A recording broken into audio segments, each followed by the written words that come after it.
Shazam!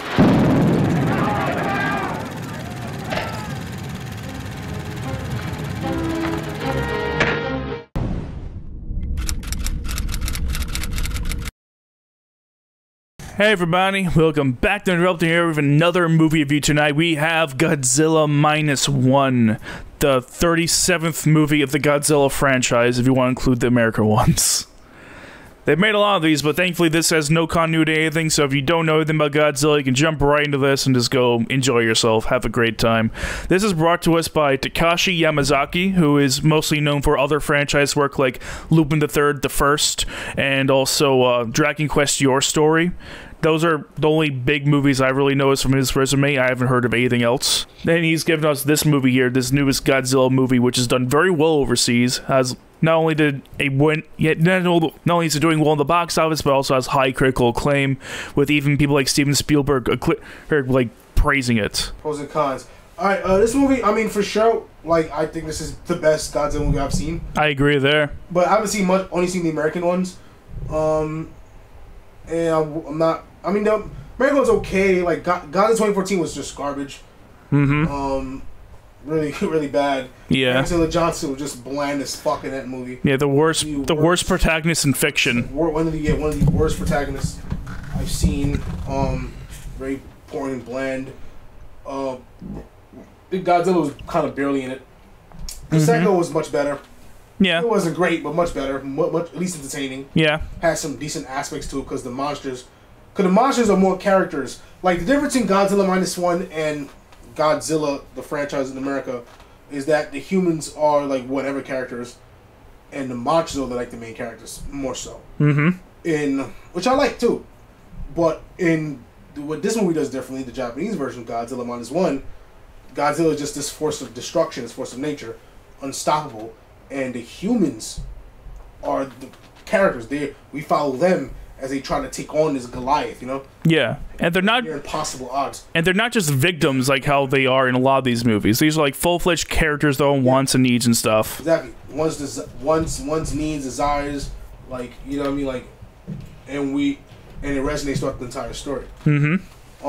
But both are effective ways, you know what I mean? But we're human, so we kind of want to see our human characters. If you're going to bother to show them on screen, give them something. Yes. You know what I'm saying? Because that's ultimately the big problem with Godzilla 2014. Like, it wasn't that it focused on human characters, is that it focused on boring and bad human characters that weren't interesting to see. Not at all. Like, human characters got less screen time in the sequel, but they were more interesting than they were in the first movie even. Because there was more for them to do.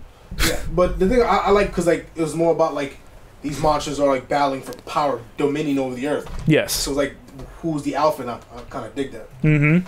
Yeah, that was very much like, oh, look at the destruction. It's like awesome, and it's like awesome fight stuff. Like, again, Japanese Godzilla movies have done that too. They have Peter between the two. But Japanese is how their destruction is actually affecting the people that lives in these cities. You know? Mm-hmm. Yeah, like here was like. Because keep in mind, this is like post-war. This is like post-war Japan. They're already rebuilding before anything even happens. Yeah. Like Godzilla is the last thing they need, guys. Damn. And this one I don't really like.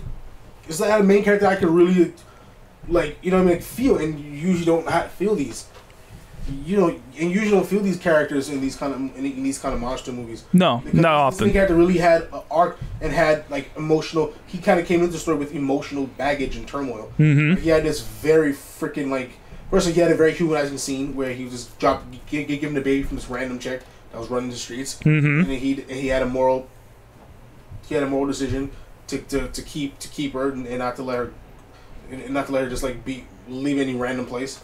You know what I mean? Because he knows the right thing to do, and he took also the and the woman that came back for the baby, they ended up getting close. You know what I mean? Yeah. Taking her in. You know what I'm saying? And they had a huge, very emotional scene together when he recounted his past. Like, these are just humanizing stories. You know what I mean? Actually making me feel something for these characters. Exactly. It has real drama to it. It's linked to the destruction that Godzilla caused. Yeah. It's not just like a lot of these stories, like, they have like separate drama. There's nothing to do with the main characters. Yeah, but here it's like, it's so linked because Godzilla contributes very heavily to survivor's guilt as PTSD. Yeah, because he destroys shit, and his destruction has effects on his life. Yeah, people around him die. People he care about get horribly injured. Movies like Transformers, when like the main characters are not like humans.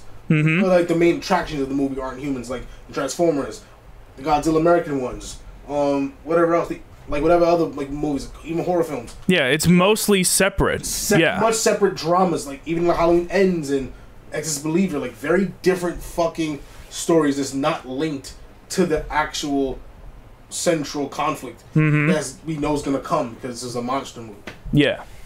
Like, you really get the feel that a lot of these movies just don't care as much because, like, oh, it's a franchise, it's a big, stupid thing. Let's just have fun. And they actually make the time to make that connection. It's not just a monster movie just for the sake of being a monster movie. Yeah. Like, this is very much a return to form for Godzilla because I imagine that's how, like, people in the 50s who saw the original in theaters felt when they were watching that movie. Is probably how we feel watching this one, where it's this very dramatic story about people living through life and of course, like, the destruction effects are, like, they're, like, really extreme in this movie. Like, he just casually destroys buildings with his tail. He doesn't even think about it. Yeah. He fires his atomic breath. Godzilla destroys...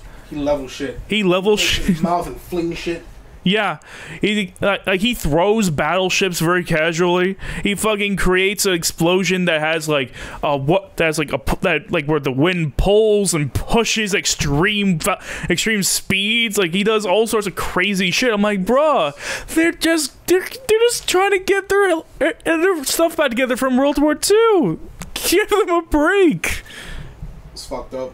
Yeah, it's really fucked up when you think of it in that context. And they bring that up a lot in the movie because, like, that's why there's so many people who, like, sign up to help fight Godzilla for this plan, is because, like, hey, we've all been through war. We're all survivors. We got this. Exactly. They've been through the ringer time and time again already, and Godzilla is another threat they have to face. Yeah. It's crazy. It's a crazy movie that takes a lot that has like really great effects. That should have got more into that though, like the state of their world as is and how Godzilla's directly impacting them, and them having to deal with these problems on both fronts. Their failing civilization and Godzilla. They do tackle that quite a bit, though. They could have done more with it. Like, they had this whole big thing. Like, they had this whole big thing where, like, oh well, the United States and the Russians aren't going to get into them because they're more worried about each other than fucking Godzilla. Yeah.